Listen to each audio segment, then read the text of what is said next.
اعوذ باللہ من الشیطان الرجیم بسم اللہ الرحمن الرحیم۔ عزیز طالبات، جیسا کہ آپ جانتی ہیں کہ ہم نے پچھلے سبق میں الدرس الثانی یعنی الجملۃ الخبریۃ والانشائیہ پڑھا تھا اور آپ کو الفاظ معنی یاد کرنے کے لیے دیے تھے۔ آج ہم اس درس کی تدریبات حل کریں گے۔ آئیں کتاب میں دیکھیں صفحہ نمبر 62۔ التدریب الاول، مندرجہ ذیل جملوں کا ترجمہ کیجیے، نیز ان جملوں میں سے جملہ خبریہ اور جملہ انشائیہ کی تعیین کیجیے۔ عزیز طالبات، آپ نے یقیناً الکلمات الجدیدہ اردو ترجمے کے ساتھ اچھی طرح یاد کر لیے ہوں گے۔ دیکھیے التدریب الاول، اس میں پہلے جملہ لکھا ہے، پھر اس کا ترجمہ کرنا ہے اور پھر بتانا ہے کہ یہ جملہ خبریہ ہے جملہ انشائیہ۔ پہلا دیکھیے جملہ لا تعبث، لا سے آپ کو پتہ چل رہا ہے لا کس کے لیے استعمال ہوتا ہے؟ نفی کے لیے، نہیں کے لیے۔ تو آپ کو یہ بھی پتہ ہے کہ نہیں جو ہے وہ جملہ انشائیہ کی قسم ہے۔ تو آپ یہاں پہ کیا لکھ دیں گے؟ جملہ خبریہ اور جملہ انشائیہ میں جملہ انشائیہ، اور ترجمے میں آپ نے یہ سارے الفاظ کے معنی یاد کیے ہوئے ہیں۔ بھی ازہار کسے کہتے ہیں؟ پھولوں کو۔ بستان کسے کہتے ہیں؟ باغ کو۔ لا تعبث بازہار البستان، باغ کے پھولوں کو نہ چھیڑو۔ اگلی مثال آپ دیکھیں، تأکلو کے معنی بھی آپ کو پتہ ہیں۔ شاد کسے کہتے ہیں؟ بکری کو۔ پھول کہتے ہیں لوبیا کو، اور شعیر کسے کہتے ہیں؟ جو کو۔ ترجمہ کیا ہوگا؟ بکری لوبیا اور جو کھاتی ہے۔ آپ بتائیں یہ کون سی مثال ہے؟ جملہ خبریہ کی، کیونکہ اس میں سچ اور جھوٹ دونوں کا احتمال پایا جا رہا ہے۔ تو ہم یہاں پہ کیا لکھ دیں گے؟ جملہ خبریہ۔ اب آپ باقی تدریب خود حل کر لیں، انشاءاللہ اگلے درس میں آپ کو تدریب حل شدہ دکھا دی جائے گی۔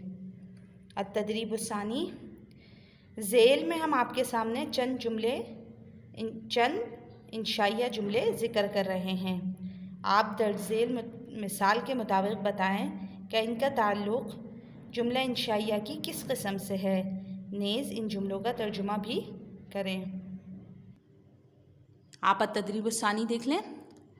واظب علی تلاوت القرآن، واظب فعل امر کا صیغہ ہے، اس کے معنی کیا ہے؟ پابندی کرو۔ آپ کو پتہ ہے یہ امر جملہ انشائیہ کی ایک قسم ہے، تو آپ کیا لکھ دیں گے یہاں پہ؟ امر۔ اس کا ترجمہ کیا ہوگا؟ تلاوت قرآن کی پابندی کرو۔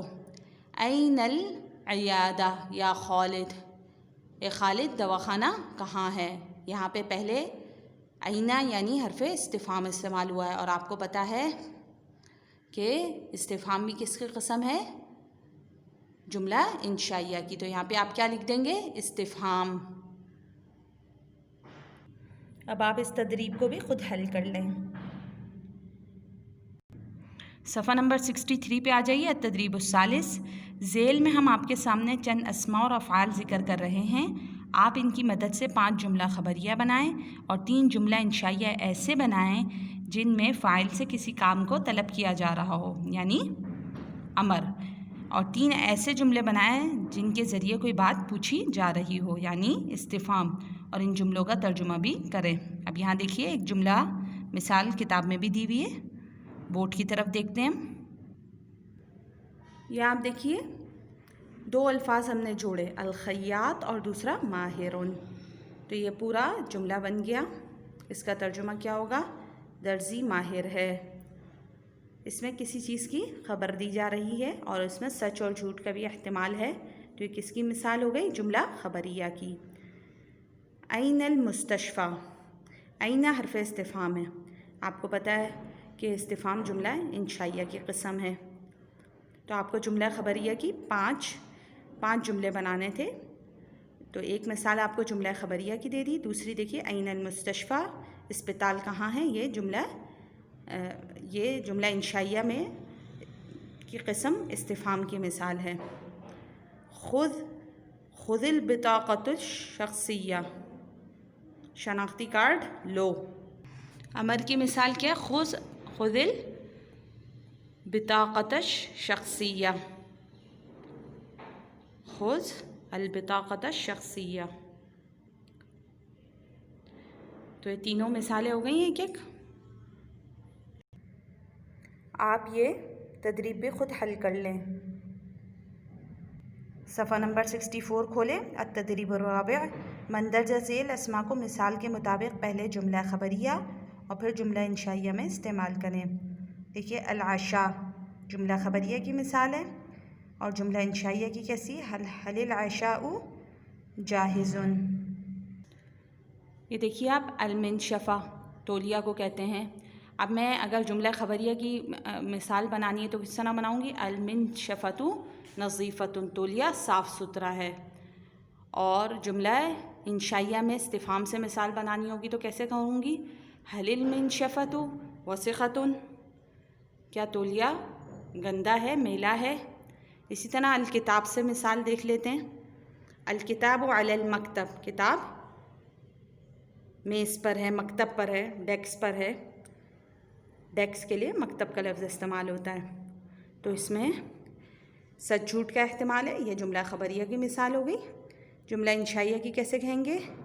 یا احمد خذ ھذا الکتاب، اے احمد یہ کتاب لو. اسی طرح آپ یہ پوری تدریب حل کر لیں. آج کا آپ کا ہوم ورک ہے. یہ تمام تدریبات آپ کو حل کرنی ہیں. اس کے ساتھ ہی اگلے سبق تک کے لیے اللہ حافظ. السلام علیکم ورحمۃ اللہ وبرکاتہ.